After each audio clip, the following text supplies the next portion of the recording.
উর্মি, তোমার বারবার এটা কেন মনে হচ্ছে যে সবকিছু তোমাকে নিয়ে বলছি, বা তোমাকে নিয়ে ভাবছি, বা তোমাকেই বলা হচ্ছে? দেখো উর্মি, তুমি ছাড়া XYZ যেই আসতো তার ক্ষেত্রে একই হতো। তার কারণ মোর একটা ছেলে এবং একটা মেয়ের মধ্যে যে একটা নিবিড় বন্ধুত্ব থাকতে পারে, একটা একটা ভালো বন্ধুত্ব থাকতে পারে, সেটা অ্যাকসেপ্ট করতে পারে না। কেন বুঝতে পারছো না? মোর জেন্ডার বায়াসড, ও জেন্ডার বায়াসড হয়ে কথা বলে। সেটা তো উচিত নয় উর্মি, 21st সেঞ্চুরিতে সেটা হয় না। আর মোড়ে সব কথা শুনে নিয়ে আমাকে চলতে হবে, এটা কোথায় লেখা আছে বলো? শোনো উর্মি, আমি পারবো না। আচ্ছা শঙ্খ, আজ যদি মোহরের এরকম একটা বন্ধু থাকতো তাহলে তুমি অ্যাকসেপ্ট করতে? নিশ্চয়ই করতাম। না, কেন করতাম না? আচ্ছা উর্মি, তোমার কি আমাকে এতটাই ছোট মনে হয়? আর মোহর যদি তার বাড়িতে গিয়ে থাকতো তাহলে? কেন আমিও যেতাম ওর সঙ্গে। বরং ওর পরিশ্রম, ওর সমস্ত কিছু আমি শেয়ার করে নিতাম। জানো তো শঙ্খ, মুখে এইসব কথা বলাটা যতটা সহজ, কাজে বোধহয় অতটা সহজ নয়। উর্মি, তুমি খুব ভালো মতো আমাকে জানো, আমি কিন্তু সেরকম মানুষ নই।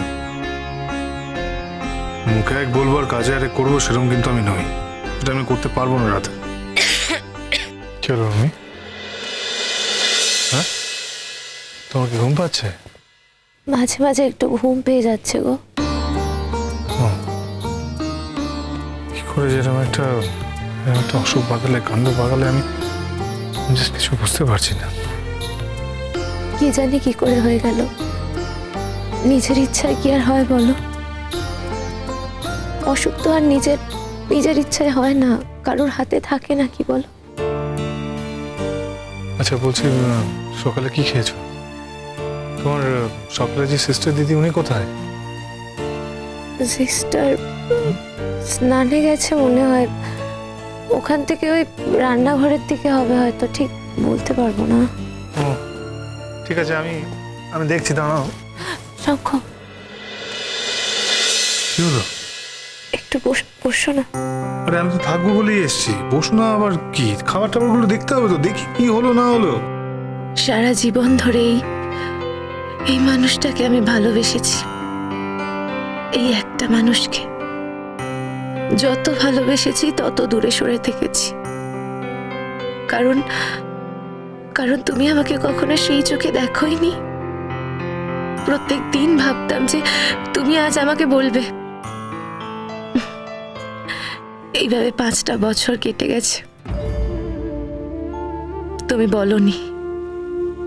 তারপরে বুঝেছি আমাকে তুমি ওই চোখে দেখোইনি। তবে আমি জানতাম আমি মরে যাব। ডাক্তার তো টাইম দিয়েই দিয়েছিল, তাই শেষ কদিনের জন্য তোমার কাছে এসেছি। কিন্তু শঙ্খ, তোমার সংসার ভেঙে নয়, তোমার আর মোহরের মধ্যে ঢুকে থেকে নয়, বরং দূর থেকে আমি তোমাদের দেখতে চেয়েছিলাম। তুমি যেভাবে জড়িয়ে পড়বে আমি একদম বুঝতে পারিনি, বিশ্বাস করো।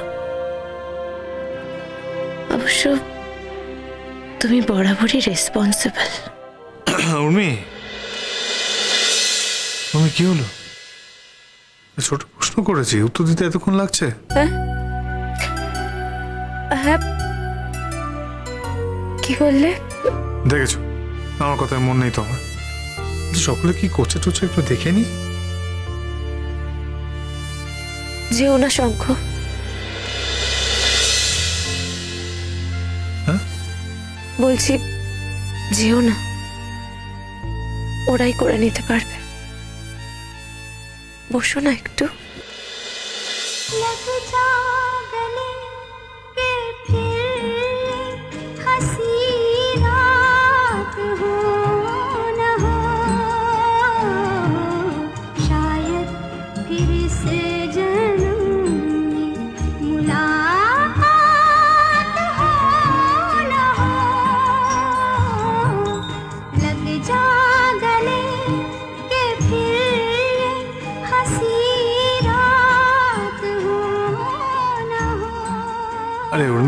করে নিতে পারে। আমি কি হাত গুটিয়ে এভাবে বসে থাকবো বলো তো? তুমি নিশ্চয়ই সিস্টার দিদিদের বকে বকে নিজের টার্মে ফেলে দিচ্ছ। হ্যাঁ, ওরা তো তোমাকে আর জোর করে খাওয়াতে পারবে না, as far as I know. তুমি যেমন খেতে চাও তেমনই খাও, আমি বুঝতে পেরেছি। তুমি তোমার ইচ্ছের মতো চলো। শোনো, তোমার ইচ্ছের পায়ে আমি বেডি পড়াবো, বলে দিলাম। মোহরকে একবার ডাকবে? কেন? এমনি। দেখুন, ওর যে ডে 1 থেকে তোমার সঙ্গে খুব একটা ভালো ব্যবহার করেনি, সেটা কিন্তু আমি জানি, আমি দেখেছি, আমি তার সাক্ষী। তাই আবার মোহরকে ডাকতে হবে কেন? কেন বলছো ডাকতে? ও যদি এসে আবার খারাপ ব্যবহার করে আমার ভালো লাগবে না, আমি রিয়াক্ট করব। একটা ফ্লেয়ার আপ হবে, একটা বাতাবাতি হবে, তর্ক হবে, ঝগড়া হবে। কি দরকার এসবের বলো তো? আর তাছাড়া উর্মি, এই মুহূর্তে মোহরকে ডাকার মতো সম্পর্ক আমার নেই। বলো না প্লিজ। আমি ডাকলে মোহর আসবে না। আমি একদিন ডাকবো। বেশ, সে তোমার মনে হলে তুমি ডেকো। এখন দয়া করে নিজেকে সুস্থ হও। এবার মনে হচ্ছে আর সুস্থ হব না। হ্যাঁ, সেই। তুমি তো অন্তর্যামী, তুমি সব জানো। তুমিও খুব ভালো করে জানো, শুধু আমি দুঃখ পাবো বলে তুমি বলছো না। আর আমি তো খুব ভালো করেই জানি যে আমি আমার মৃত্যুর পরোয়ানা হাতে করে নিয়ে তোমার সাথে দেখা করতে এসেছি। আর তুমি কি আমাকে এত এত ভীতু ভাবো নাকি? হ্যাঁ, আমি অনেক সাহসী। আমি আমি মরতে ভয় পাই না শঙ্খ। তুমি সকাল থেকে এই মৃত্যুর কথা শুনতে ভালো লাগছে না। মৃত্যুর কথা শুনতে আসেনি আমি তো জীবনের কথাই সারা জীবন ধরে শোনাতে চেয়েছিলাম শঙ্খ, কিন্তু ঈশ্বর যে আমাকে এত তাড়াতাড়ি জীবন থেকে ছুটি দিয়ে দেবে সেটা বুঝতে পারিনি। আরো ভালো ডাক্তার দেখাবো, আরো ভালো ডাক্তার দেখাবো।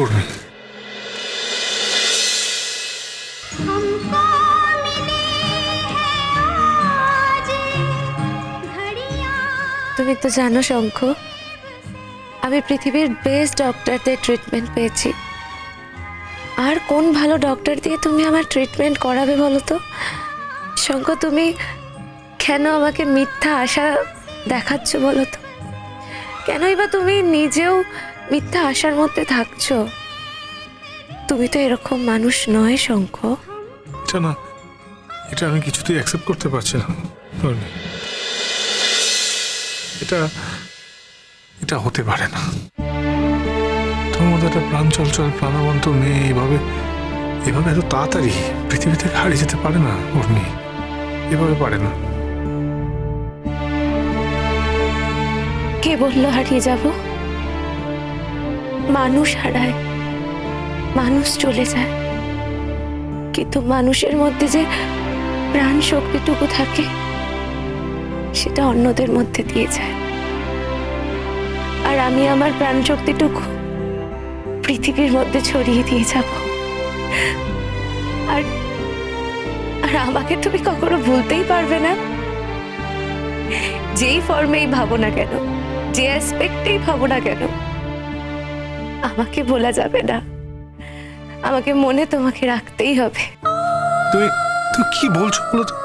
কি ফর্মের কথা বলছো? তোমার সাথে তোমার একটাই ফর্ম, আমাদের অনাবিল বন্ধুত্ব। হ্যাঁ, তোমার দিক থেকে তাই, কিন্তু আমার দিক থেকে কখনো তাই ছিল না। আমি তো আচ্ছা শঙ্খ, আমি কি তোমায় ঠকিয়েছি? দেখো, আমি কিন্তু তোমাকে ঠকাতে চাইনি শঙ্খ।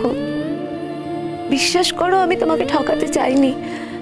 আর ঠকাতে চাইনি বলেই আমি আজ পর্যন্ত আমার না বলা কথাগুলো তোমাকে বলিনি। তুমি আমাকে বন্ধু হিসেবে দেখো, আর তুমি ভাবো যে আমিও তোমাকে বন্ধু হিসাবেই দেখি, কিন্তু আমি সেটা করি না। আর সেটাই তো ঠকানো, তাই না? আর কি বলো? সব হিসাব নিকেশ চুকিয়ে দিয়ে তো এবার চলেই যাচ্ছি। এতগুলো বছর যখন ঠকিয়ে গেলাম, তখন আর কয়েকটা দিন না হয়